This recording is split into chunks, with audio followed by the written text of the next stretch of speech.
En primer lugar, yo quiero realmente agradecer la presencia de cada uno de ustedes. De verdad que se lo agradezco de todo corazón, porque a esta hora, un día de trabajo, no es fácil, pero están ustedes aquí y eso nos complace mucho como adecos, porque si bien es cierto que la historia algunos la desprecian, nosotros no la podemos despreciar, porque la historia es un mandato y un reclamo, y esa es la razón por la cual estamos hoy día aquí, dándole un homenaje a uno de los grandes hombres de la política venezolana, como fue Alberto Carnevale. Le agradezco igualmente a mis compañeros del CEN que están aquí presentes, miembros del Malecá. Nos reunimos generalmente cada semana, cada 15 días, revisamos las cosas del partido, en la maquinaria. Yo les agradezco mucho porque sé las ocupaciones que cada uno de los que están aquí, Esteban, bueno, la secretaria de Cultura Nacional, Aixa, nuestro querido secretario sindical Padrón, compañero Félix Seija. Félix es una de las personas que más en materia de informática sabe.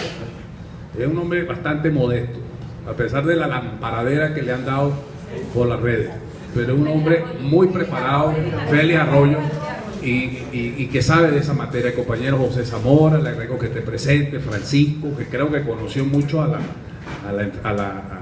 ¿cómo se llamaba? Pastora Carmen.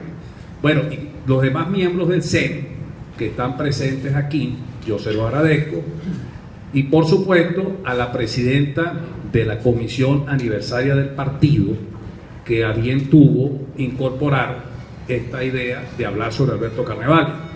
Está aquí presente también la compañera Carolina Brucci, secretaria Juvenil Nacional. Le agradezco a Nelson, a Donay, que son unos caballitos de batalla diario en sus áreas. Le agradezco a Sonia. Sonia es la secretaria femenina del MAS, amiga mía de hace muchos años. Su esposo Camagüey fue un gran amigo mío, compañero de estudio.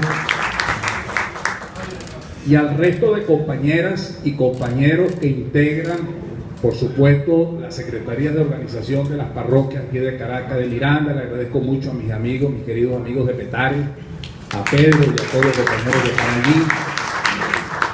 De verdad que hicieron un esfuerzo por venir de Petare hacia acá. Le agradezco mucho a Toto, que Toto es hermano de Rigoberto Enrique Vera y está allí con nosotros, acompañándonos, y eso se lo agradezco.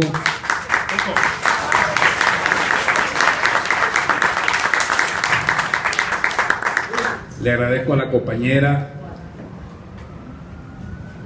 Lilian Leandro, muy activa, muy presente, a Lala con sus redes, bueno, a la Celis, amiga de toda la vida, a Wilmer, que está aquí llegando, a la miembro del Buró Juvenil Nacional, a cada uno de ustedes. Yo no voy a hacer un discurso realmente, ¿no? Como dijo García Márquez una vez que dijo, pero me inspiró. Yo pocas veces escribo, generalmente los discursos de uno son de calle, porque uno se ha formado en la lucha de calle, en la lucha de masas. Pero creo que era interesante en este momento hacer un esfuerzo y escribir sobre Alberto Carnevale, porque ustedes se lo merecen, los jóvenes del partido se lo merecen. Las raíces históricas del partido nos reclaman que no dejemos de lado la memoria de todos estos hombres. Vamos a ver quién era Alberto Carnevale. Le agradezco a la comisión del 73 aniversario de la Fundación de Acción Democrática, al Malecá, a la Secretaría Nacional de Cultura del partido, el haberme escogido como ponente en esta actividad importantísima del partido, que se inserta dentro de la visión que tengo, que en los procesos históricos siempre hay una línea de continuidad y ruptura, y que la historia que algunos desprecian por ser mandato y ejemplo, prefieren dejarla solo para tocarla en las fechas aniversarias. Hoy día vivimos esta realidad dialéctica, cuando se observa que la gente comienza a valorar la trayectoria y el sacrificio de los líderes fundadores de Acción Democrática y del mismo partido, al ver que la ruptura inducida por los herederos de los fantasmas del totalitarismo del siglo XX hicieron su aparición en la escena política venezolana, despotricando de la República Popular Representativa fundada por Rómulo Betancourt. Ciertamente Acción Democrática es producto de la visión dialéctica que Rómulo Betancourt tuvo en relación a la necesidad de encauzar la lucha por la emancipación popular por medio de un partido político. Para llegar a la realidad política de AD, primero hubo experimentos que surgieron de la realidad histórica y telúrica de una Venezuela llena de miseria, enfermedades, sin libertad ni democracia y mucho menos justicia social. Es decir, no teníamos una nación, ni mucho menos una república. Era un espacio territorial que teníamos gobernado por caudillos y oligarquías, latifundistas, terratenientes e imperialistas, que explotaban nuestra riqueza y poco dejaban para la construcción del país. Se fue creando un espíritu libertario que, pese a la dictadura, se propagó en las generaciones del 28 y la del 36. Los merideños hicieron su aparición no por ser andinos, sino que la migración italiana de la posguerra del 14 hizo raíces en nuestra región. Los Adriani, los Spinetti, los Carnevali, entre otros, procrearon merideños que figuraron en los anales de la historia patria. Alberto Adriani, intelectual del programa de febrero de López Contreras, el presidente de Orbe, y Mariano Picón Sala, otro merideño, es el secretario de organización. El poeta Antonio Spinetti Dina, poeta de hambre y palabra al viento, está dentro de los fundadores de Orbe en Mérida, junto con Alberto Carnevali y Rigoberto Enríquez Vera. Tomasino Carnevali, el padre de Alberto, de origen italiano y expresión de la conciencia rebelde, aprendida en los ejércitos de Garibaldi, trae una experiencia vital de la vieja Europa, como era la actividad industrial conectada con los molinos de trigo. Su madre, Rita Carnevali, era la expresión de la abnegación familiar propia de la mujer de los páramos merideños. En esos páramos, mujeres como doña Presentación Nava fundaron el partido, precisamente en el municipio Rangel, donde nació Alberto Carnevali. En esta exposición, que en ningún caso pretende ser una biografía o un profundo estudio histórico o una historia de vida imaginaria, es simplemente la expresión auténtica de un merideño adeco y reformista revolucionario, como lo afirmara Rómulo Betancourt, que entiende que en estos tiempos agitados la historia tiene su razón de ser, pues la historia no solo es recuerdo, sino mandato y reclamo, como ya lo afirmamos al comienzo de esta exposición. Y esto lo digo porque el furor por el marketing político hoy día hace que algunos jóvenes políticos hagan política como una moda y no como un compromiso de vida, como una profesión científica. La política es una profesión científica, porque la sociedad forma parte de la naturaleza y ésta se rige por leyes que constituyen el objeto de las diversas disciplinas del saber, sin las cuales no se podría utilizar el mundo que nos rodea. Rómulo, Alberto Carnevali pusieron en práctica aquello que decía Lenin, que no podía haber acción revolucionaria sin una teoría revolucionaria.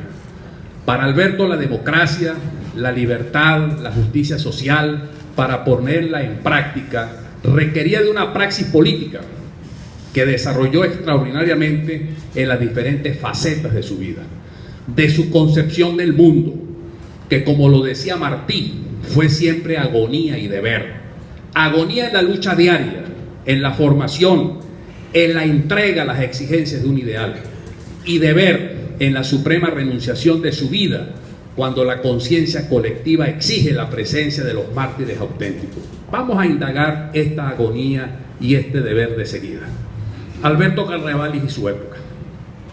El siglo XX en el mundo estaba siendo marcado por movimientos revolucionarios inéditos que presagiaban un siglo de muchos sacrificios, donde la conformación de una nueva ética política pujaba en medio del reduccionismo que las fuerzas conservadoras y clericales imponían para resolver los problemas de los pueblos en su lucha por la liberación y la justicia social. Los diversos imperialismos se jugaban su poder en Europa, tal y como sucedió con la Primera Guerra Mundial del 14 al 18.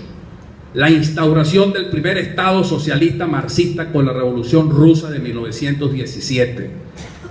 El ascenso posterior del fascismo y del nazismo.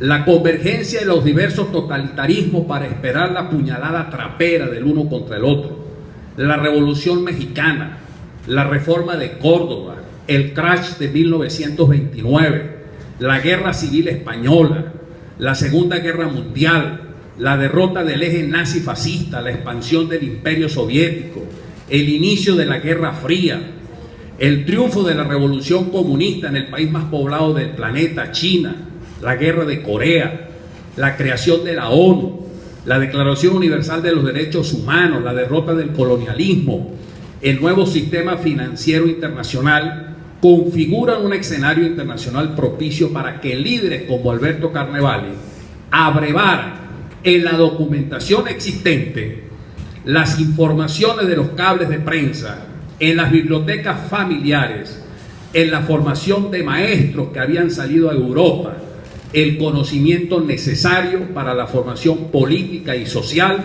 de una persona humana que iba madurando la teoría pertinente para resolver los problemas ya no de Venezuela, que sería el objetivo primordial, sino de su pequeño lar natal, Mérida.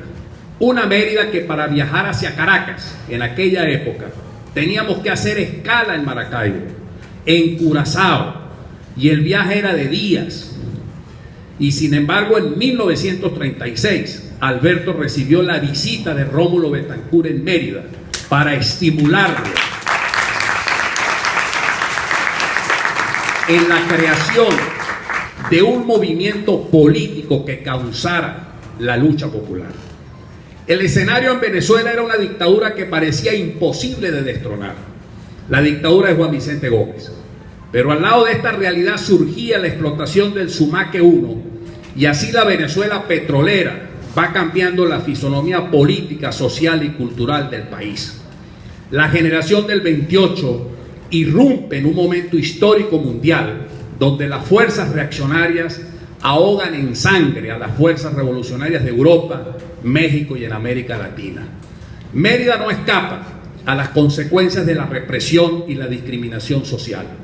Una sociedad bolivariana que le da el título de libertador por primera vez a Bolívar es una sociedad cerrada, goda, de apellidos, de latifundistas, de terratenientes, donde no podían ver como normal la insurgencia de un movimiento popular revolucionario que desestabilizaba la normatividad impuesta por tantos siglos.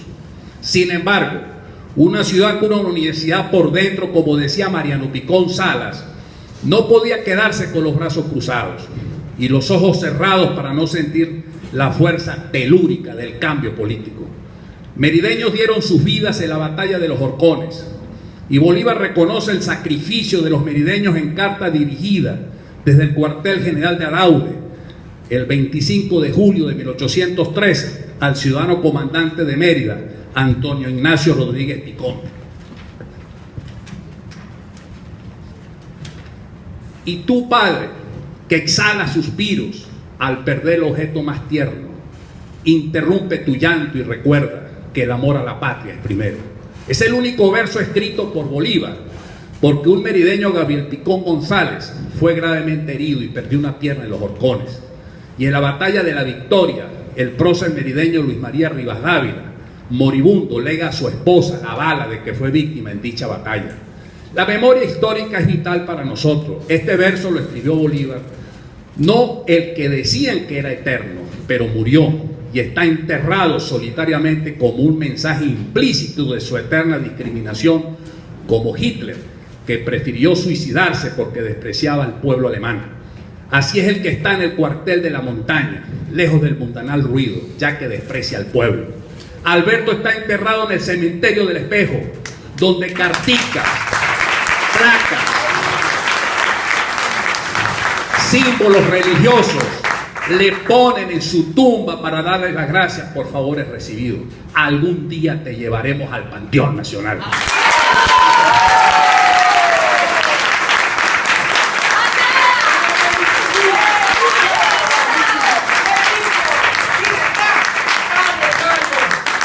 Alberto es la síntesis biológica de la generación de la independencia, que abrevando historia en el discurso de Angostura, un día de 1935 en la Plaza Bolívar de Mérida, da un mitin que le abre las puertas para la agonía y el deber. Alberto se formó para ser adalid de la libertad. Nació en Mucurubá el 28 de septiembre de 1914. Estudió en la Escuela Federal Piconi en el Liceo Libertador. Aprendió latín, francés, inglés y se ganó por concurso la cátedra de Historia de Venezuela. Francés e inglés en el Liceo Libertador. ¡Qué coincidencia histórica! Rómulo en la Biblioteca Nacional de Costa Rica, en un cargo que le dio don Joaquín García Monge, dice Ramón J. Velázquez, que Rómulo le había confesado que leyó los 15 tomos de la historia contemporánea de Venezuela de Francisco González Guinán, entre comillas, porque el político que no conoce la historia del país no puede entender a Venezuela, cierra comillas.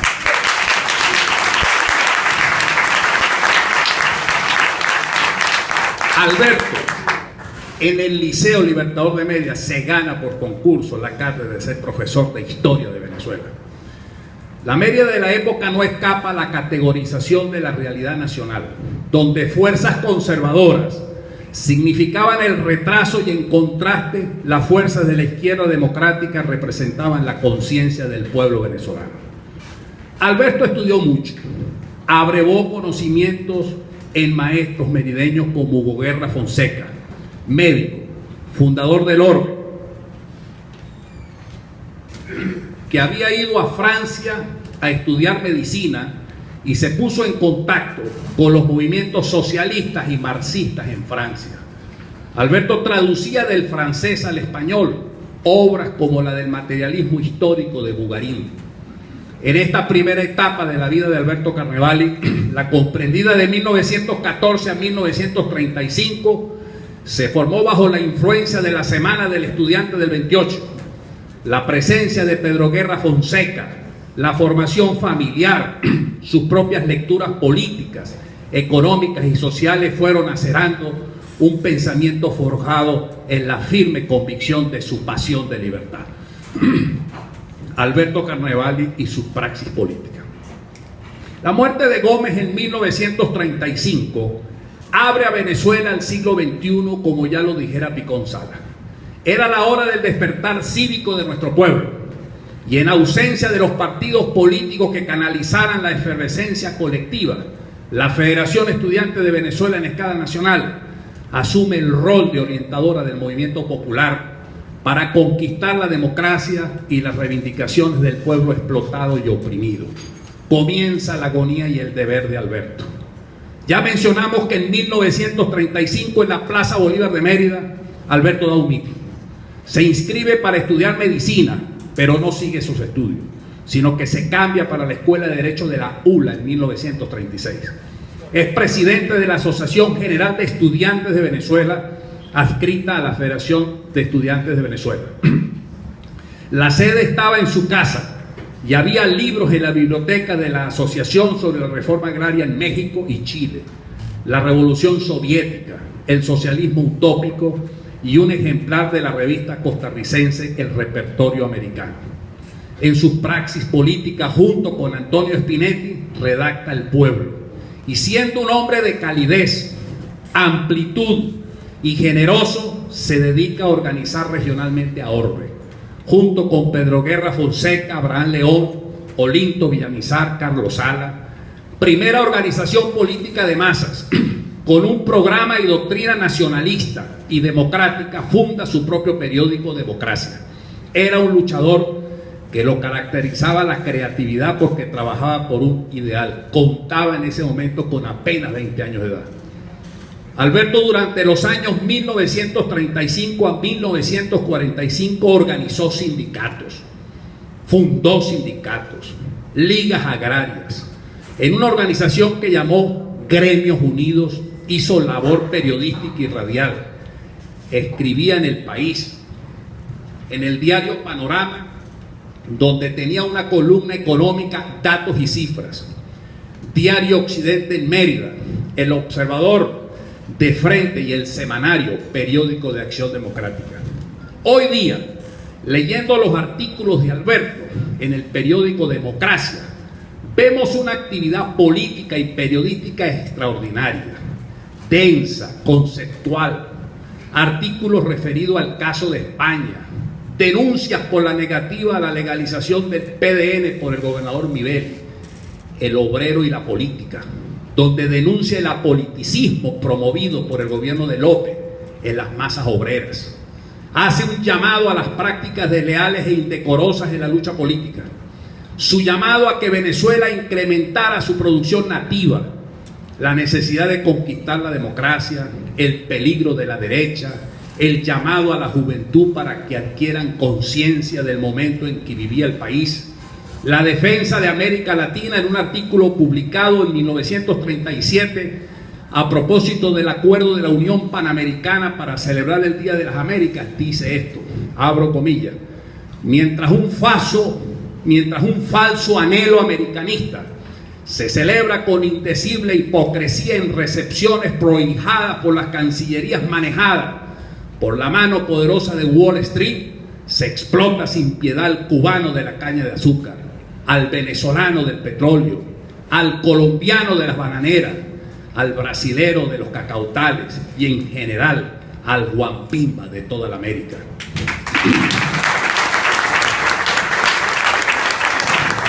Encontramos artículos sobre la libertad de expresión, la defensa de la educación, argumentando que el hambre y la distancia son dos obstáculos esenciales en la solución del problema integral de la educación elemental. La necesidad de mejorar técnicamente la agricultura, la creación de cajas de créditos rurales, la defensa del campesino, fuerza viva de nuestra realidad económica, social, la defensa de los obreros y de su derecho a ser sindicalizados, la definición de la izquierda para Venezuela, la miseria como tragedia nacional, la defensa de los caficultores, la denuncia contra las demandas de las compañías petroleras contra la nación. Fue un defensor de la forma federal y municipal de gobierno, Nelson. Consideramos que el actual Congreso, en lugar de legalizar, dice él, el centralismo de facto que existe en el presente, debe hacer efectivo el sistema federal, dando ocasión a las entidades regionales y municipales para que por medio de elecciones libres puedan llevar a la realidad la forma teórica de nuestra federación, que se le devuelva la autonomía a los estados y a las municipalidades, que se le devuelvan los medios y las garantías suficientes para que la suya no llegue a ser absorbida por el mecanismo estatal, como hasta ahora ha venido sucediendo. Esto lo escribía en 1937. Defendía el sindicalismo, que debía fortalecerse ante la avalancha opresora del patronato imperialista. Denunció que López Contreras declaraba una dictadura leguleyística. Otro titular de un artículo suyo era que ante la amenaza de una conspiración petrolera gomecista, el gobierno suprime la prensa independiente, dictó cursos de sindicalismo, denunció el imperialismo, artículos sobre la soberanía y la seguridad alimentaria, sobre el rol del sector privado, escribió sobre el proyecto educativo nacional, sobre la crisis de la energía eléctrica, lo que ha venido denunciando la compañera Aixa en sus ruedas de prensa, sobre presupuesto, planificación, límites económicos y sociales de la intervención del Estado en un gobierno democrático, la renta petrolera, la necesidad de un partido revolucionario y a nivel regional. Denunció lo siguiente, fíjense ustedes: estamos dejando manos libres a la oligarquía dominante del Estado Mérida. Es imprescindible la cohesión del Frente Democrático. Escribió sobre la convivencia política para el surgimiento de la economía nacional, eso lo ha dicho el compañero Henry hoy día. Habló sobre el control de las importaciones, la política tributaria, el ferrocarril de los Llanos, la política migratoria, el gran ferrocarril del Táchira, la creación de la Bolsa de Comercio de Caracas. Escribió en 1943 en El Panorama: mercancías baratas como resultado de la rebaja o eliminación del impuesto aduanero de las que no pueden producirse en el país y como consecuencia del incremento de la industria criolla, y salarios suficientes como resultado de la vitalización de la industria, especialmente agrícola. En fin, una intensa actividad divulgativa, periodística, radial, de manera que el periódico fundado por él, Democracia, se convierte en el instrumento de concienciación política de la izquierda democrática en Mérida. A través de ese medio luchaba por los derechos civiles y políticos conculcados por la oligarquía regional. Alberto en sus artículos denunciaba, pero hacía propuestas también para propiciar la acción política del movimiento popular regional, y entre ellas la necesidad de constituir un movimiento político. Rómulo lo visita en 1936, como ya lo dije, y le propone la creación de una organización política, el PDN, clandestino. Tiene una gran actividad nacional. Rómulo está en el exilio en 1938, pero mantuvo cartas que se escribía con Alberto, donde le planteaba la necesidad de fundar el PDN, el que funda junto con Rigoberto Enríquez Vera en 1938. En 1939, Alberto se va para el Zulia, asediado por la persecución contra él, y en dicho estado hace actividad política, sindical, social, desde 1939 hasta 1945, cuando regresa a Mérida como presidente del Estado Mérida, designado por la Junta Revolucionaria de Gobierno de 1945. Mientras está en el Zulia, se encarga de la Secretaría General del PDN, Rigoberto Enrique Vera, hasta que se funda Acción Democrática. Ya en el Zulia, Alberto es un político maduro y bien formado. Continúa sus estudios de Derecho en la Escuela de Derecho del Zulia,